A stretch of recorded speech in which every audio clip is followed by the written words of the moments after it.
News.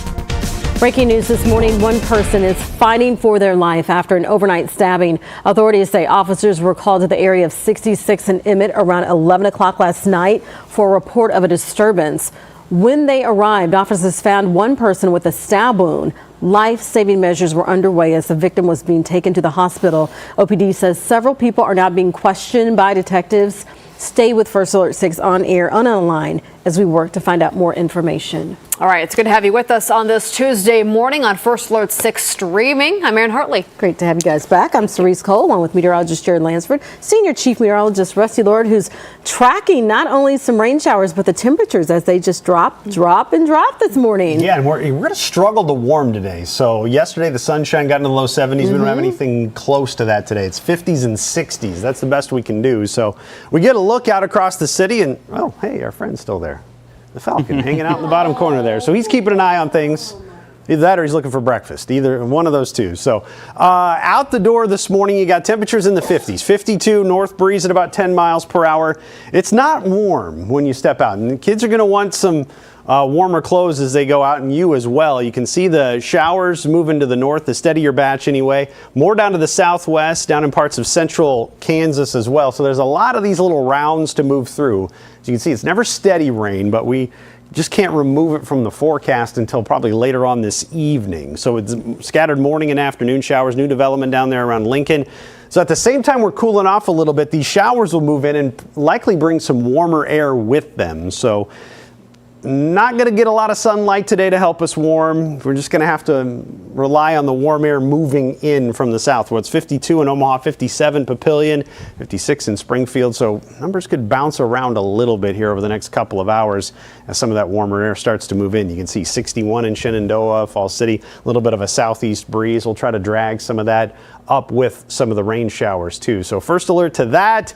Could have some wind gusts up near 20 miles per hour today. That should be the worst of it, but it's tough to warm with an east breeze. It eventually becomes southeast this afternoon, and that may help out a little bit more. So as we go through the course of the morning here, a lot of 50s. Heading towards lunchtime, some scattered showers moving through. Some places may get their high temperature around lunch.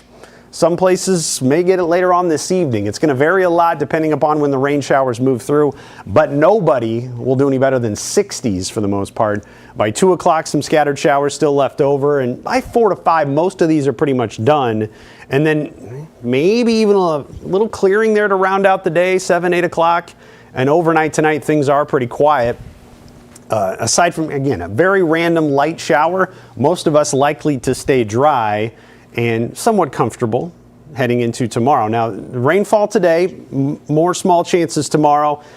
Overall, you'll be lucky to get about 1/4 of an inch out of this. So we're not talking widespread soaking rains by any means. High end, probably around 1/4 of an inch. Then a little bit of a breeze tomorrow starts to pick up, and you'll notice that a little bit more on Thursday too. And that's going to send us up to about 83 for that afternoon high on Thursday, which is likely going to be the warmest day for a while. All right, looking at the 10-day, it looks like we have a trend of more windy days in the forecast. Yeah, even going beyond this, you're going to be noticing the wind a lot. Now, it's south wind Wednesday and Thursday. Thursday's probably the strongest with gusts up near 35 miles per hour. And you can see that here as we go through the course of the day, 30 to 35 into the afternoon on Thursday. By Friday, we're talking south wind gusts up near 30 miles per hour as well. And then they'll flip for the weekend and bring some cooler air in. Gusts 25 to 30 miles per hour. Again, none of this damaging, but every day the wind, I think, is just going to be annoying for the most part. Even into Sunday, too. You're outside trying to enjoy the nice day, and wind out of the northwest up to about 25 miles per hour. Now, with that west-northwest wind, that will dry the air out. So while you feel a little moisture the next couple of days, a nice dip in the muggy meter for the weekend, and then hopefully at some point here towards the end of October, we can just retire this and not need it for a while, but we keep holding on to some warmth and just a little bit of moisture. 83 for the high on Thursday, and then there's the cooler air for the weekend. 73 and 67 this weekend, and 60s and 70s for highs, morning lows, 40s and 50s. So still haven't had a frost or a freeze yet. We'll talk more about that here coming up. And when we typically do, and as you can see, we don't have anything in the forecast either. Doesn't even look close. Nope. All right, Rusty, thank you. Well, I know what doesn't look good this morning, and that's I-80. Yeah, it's a lot of orange and a lot of red. Yes. Orange cones and a lot of brake lights that are showing up as people are trying to make their way westbound in the zone that we've talked about so many times with that long-term construction project that's taking place. And there it is, as you're trying to head toward Giles, the lane restrictions, people trying to merge in this area, and it's just stacking up with the delays in this stretch. So when you look at the map, here's what I watch for very closely is it's going to be slow in this area. That's pretty much an almost everyday thing. It's how far does this extend? And you'll notice we're getting that into that 680 interchange. That's where I get nervous, because once we get that into the interchange, a lot of times that will domino effect and start to impact southbound travel on 680, westbound travel on 80 approaching this, and cause all sorts of problems. So be ready for it to be slow, definitely, as you get toward the 680 interchange. Hopefully we can avoid this getting worse, but I'm a little concerned based on where we're at right now with where those delays extend. A lot of our other problems are in some of our well-traveled areas. You could see some delays as you're trying to get from southbound 680 to get to westbound Dodge. I will say the ramp to go from northbound has improved quite a bit. And I've been watching the JFK off. Every once in a while we get some delays showing up northbound around L. But what I am encouraged about, we've had some of those showers that have made their way through late in the night and early this morning. A lot of our roads have dried out as we're kind of in between rounds, so we're not looking at things being as slick as they could be. Still want to use some caution just in case we start to bring some of those showers into the metro here over the next couple of hours, but as of right now, it's a lot of green on the map. So we've got isolated spots that are struggling, but most areas moving well. All right. All right, Jared, thank you. And orange plumes seen billowing at an Omaha warehouse, forcing evacuations as hazmat teams race to the scene.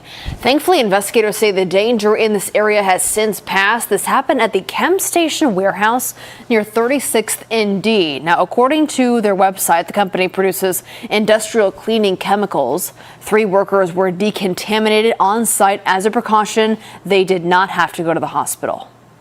The guy that works for Chem Station come over and told me I might want to leave the building because they had a little accident.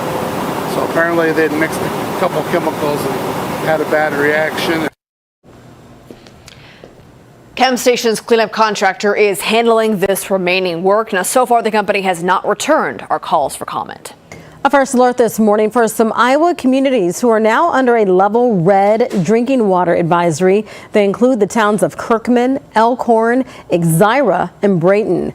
A post on social media from officials with the city of Exira says the advisory started yesterday afternoon after an accident in eastern Shelby County. This caused a power spike that ended up damaging a pump. The advisory asked customers to conserve water as much as possible.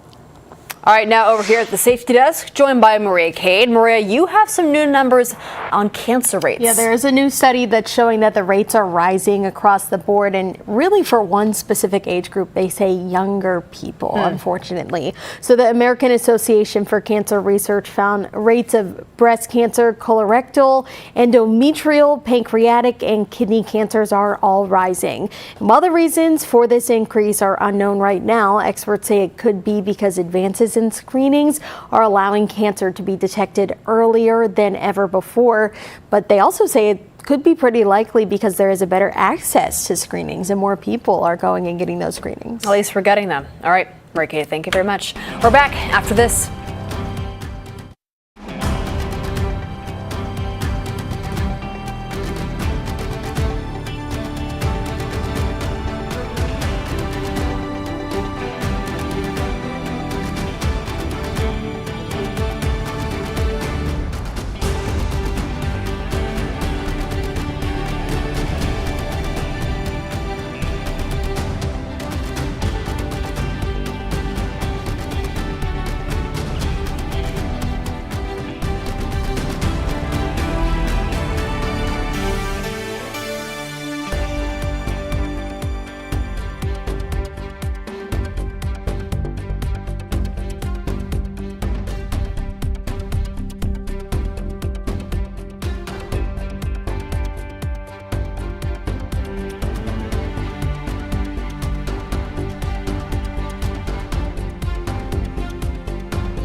Welcome back, everybody. We are looking live outside on this Tuesday morning where there's some light rain showers on and off today, so grab the rain gear. Let's check in with Senior Chief Meteorologist Rusty Lord. So we have the potential of rain today and cool temperatures. It kind of looks like it's going to be a little gloomy day, sounds like. Kind of a blah Tuesday. The coolest day of the week, easily. Temperatures are in the 50s right now. You're going to have some on and off rain. I take the umbrella with you. You're not going to need it constantly, but depending on when you head out for lunch or what errands you have to run today, you might be glad you had it with scattered showers in the cooler air. Rest of the week's going to be warming back up. Some slight chances of rain Wednesday and then again on Friday. But by the weekend, pretty mild. The wind will be noticeable. We talked about that a little earlier.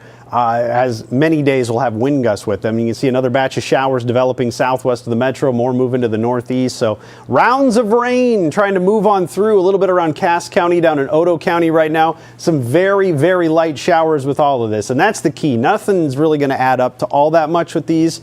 Just every once in a while, a little bit will move through and try to wet the pavement. Nothing really threatening the metro as of right now, but you head down here in Cass County, and there is just a little bit showing up southwest of Plattsmouth at the moment. So that'll be the next batch to move in here probably during the end of the 7 o'clock hour, maybe even closer to the early 8 o'clock hour. 50s out the door right now. We've fallen up to 52 officially in Omaha, but a lot of upper 50s in places. And the warmth, air quotes here, 60s will actually move back in with some of the showers. So that's something we'll be watching today. Overall, 60s will be the best we can do. Not a lot of movement today, up into the low 60s. Some may get your high early in the afternoon, the warmest part of the day. For others, maybe later on in the evening.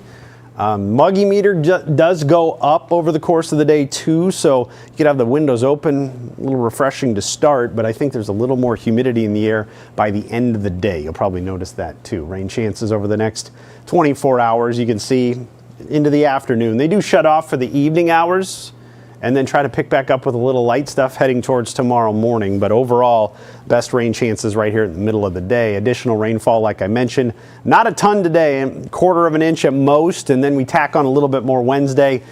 A little bit being the key phrase there. There's not much to these rounds of rain that we have moving through. So if you want to get the yard mode, it's possible today if you time it out right. Even on Wednesday too. Thursday and Friday are trending drier, and I think it's going to be a little bit easier to get that done. Speaking of Friday, game day forecast up in Minnesota, Minneapolis, a little breezy to start, but temperatures in the 60s for that night kickoff. Remember, it's a Friday night game this week as head up towards Minneapolis, take on the Golden Gophers, and leading up to that, you got a warm day Thursday up to 83, 78 on Friday, and back down closer to where we should be on Saturday. So a lot of changes. Each and every day you got a little wind with some, a little less with others, and you'll be noticing the change each day. All right, I think some folks are hoping that maybe an upcoming frost might kind of help with the allergy season, but anything in that forecast at this point? Well, we should have seen our first frost already. That hasn't happened. Yeah. Today's actually the day we get our average first freeze, our first 32-degree temperature. But as you can see, there's nothing like that in the forecast. Warmest is 42. So I will say with the right combo of clear sky and light wind, we could dip a little bit on Sunday morning. So we'll keep an eye on Sunday morning and Thursday morning of next week as the 2 days that have the potential to be the coolest and get down into the 30s. Still haven't even been in the 30s yet. 41 is the coolest number so far this season. You can see we average our first freeze right about now, October 14th, in our area. And you even go a little farther, warmer than average, winning out. You can't rule out just a random clear day with light winds, and you can get the temperature to drop off quite a bit during the overnight. So we'll see. But right now, nothing really sticks out. And if we get close to the end of the month, we'd be pushing a record for the latest first frost or freeze or anything. Yeah, so. Right on track. All right, let's check in with Jared Lansford, who's tracking the traffic. Construction still causing a problem. Yeah, you see that area on the bottom right there with some of the lanes that have been restricted for quite some time on I-80. Not our only problem with construction that I want to first alert you to, but it is where we're seeing at this moment some of our biggest delays as you head through that construction zone. You can see still active work happening. So be ready for that, and you've got speeds that are quite reduced there. This is not related to construction. This is some delays that are happening on the JFK as you head northbound, but watch for that. That's been a consistent feature now for about 10 to 15 minutes as you get around L. Now let's get back to construction beat here. And Dodge, you notice how things are quite slow here. This is around 50th, 52nd. As you're heading through Dundee, we have some lane restrictions that have been varying.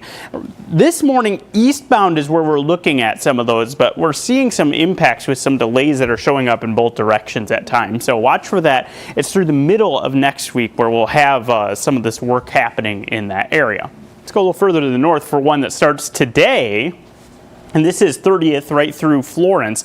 As you're trying to get to 680 between there and Grebe, you're looking at one lane travel in each direction that is scheduled to start and last for the next 2 weeks. So we could be looking at some impacts through that stretch as well. When we look at the overall map, there's the JFK area I mentioned. You've got that construction zone on I-80. And Dodge now starting to flare up a little bit around 156 that you had eastbound. But most areas actually doing pretty well as far as what would be expected on a morning where we have some rain around. We'll keep an eye on this. Of course, we'll first alert if we do start to see bigger problems develop as we continue through the commute. Okay, Jared, thank you. Happening today, voters living in Valley will be getting their ballots for an upcoming special recall election. Voters have until Tuesday, November 4th to mail their ballots back to the election commissioner, or they can put it in a ballot drop box. The recall election has to do with the city's mayor and council president. You may remember the mayor is accused of violated open meeting laws, and the council president is accused of putting special interests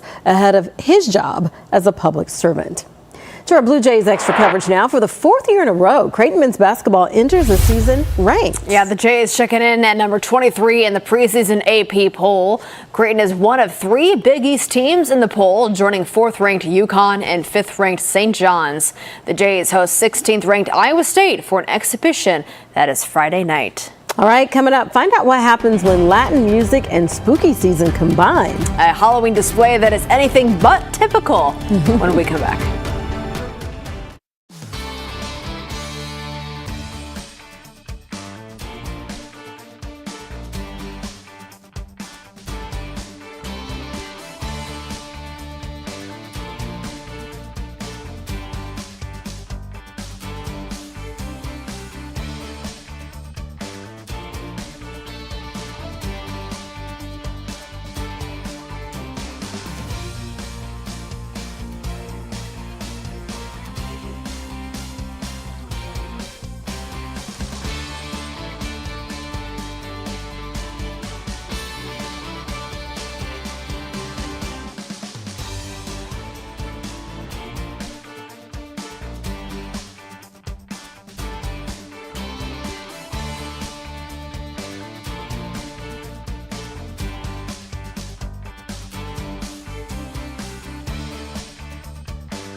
Happening today, if you have a sweet tooth, this is your day. It is National Dessert Day. For many folks, a dessert is the perfect complement to top off that meal. The options are pretty much endless. You can have brownies, Yes. ice cream, cookies, cakes, pies, I you like name all those it. things. I know. It's also a great day to stop by your local bakery or a restaurant for a treat. I also know Cheesecake Factory, they're doing a special promo deal, I think, through Thursday as well. I think they have a half price deal for their When I desserts. saw this story, I was like, that was my first thought. I was like, I kind of want to go get cheesecake. Really? Yes. Yeah. I don't know, but the first thing I want when I'm so hungry right now is to just see all these different kinds of foods that I can't have. There are so many good local bakeries around We were here. just talking Yeah. about Bubbly Tart and Sweet Magnolia. Like, there are so many local ones, too. Yeah, right. Absolutely. All right. You want to start?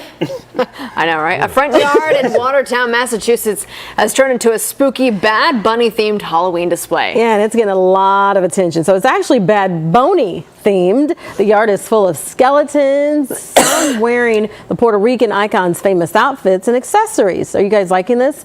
The display is the work of Kimmy Wynn, who said she loves Halloween and pop music. She began the tradition last year with Taylor Swift themed decorations. Okay. This year's showing has been in the works since April. Wow. That's really cool. You know, It's kudos definitely to relevant. the creativity and the free time for that. Right? How do you come up with all that I don't time? know. That's really cool. People get so that's into not the easy. decorations, and Oh, it's there's really the awesome. proposal. I mean, it's 100%, it's a hobby, you know, a full-blown Sorry. hobby to have, and I think it's really special. It's kind of fun to drive around the neighborhood and see the ones. I mean, nothing in my neighborhood's that extravagant, but it's kind of cool to see what people do and the things they come up with. I have a neighbor that goes all out Yeah. for every holiday, and it's a treat. When you Yeah. pull in, I'm like, I don't have to do anything because he's done it for the whole neighborhood. All right, everybody, thanks so much for joining us. We're going to get ready for our update on the Today Show. Of course, you can watch it here, streaming, or over our air. Have a great start to your Tuesday.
Live from WOWT, First Alert 6 starts now. Good Tuesday morning, everybody. It is 7:26. I'm Cerise Cole. And I'm Ryan Hartley. Let's get an update on the roads this morning with Jarrett Lansford. And let's start at the JFK, where things have really gotten slow in a hurry here. This is as you're making your way toward about L and all the way back down toward Chandler. You can see how things are just crawling as you're heading northbound. So be ready for delays not only there, but also I-80 westbound. This is as you're approaching that Giles construction zone, and it's very slow back to about L. So a couple of spots where we are really struggling at this point. We've got some delays eastbound on Dodge as well as you get around 156 back toward 180th. A lot of other roads are doing okay. Given that we've had some showers around, we seem to be handling that in pretty good shape so far, Rusty. Thanks, Jared. Yeah, had some showers roll through overnight. Now we got a little bit of a break right now, but more shower activity developing down to the south and southwest. So we'll see waves of very light showers move in through Cass County down into Odo County, and now some southwest of York moving through. So never steady rain, but on and off light stuff here. Good reason to take the umbrella with you and have it handy just in case you get caught outside with one of these. If you got to go car to the office, parking lot, and make several trips today. Rain chances picking up here over the course of the morning, and best odds probably around lunch and into the early afternoon. Of course, we'll be tweaking this as we go through the course of the morning. Notice wind's going to try to pick up a little bit over the course of the afternoon, but overall we're going to see spotty showers move through today and likely have a few more on the way for tomorrow too. Aaron? Breaking news we are following closely. A person is fighting for their life after an overnight stabbing. Authorities say officers were called to the area of 66 and Emmett at around 11 o'clock last night for reports of a disturbance. When they arrived on scene, officers found one person with a stab wound. Life-saving measures were underway as the victim was being taken to the hospital. OPD says several people are now being questioned by detectives. It is 7:28. We're back with another update for you in about 25 minutes. See you then.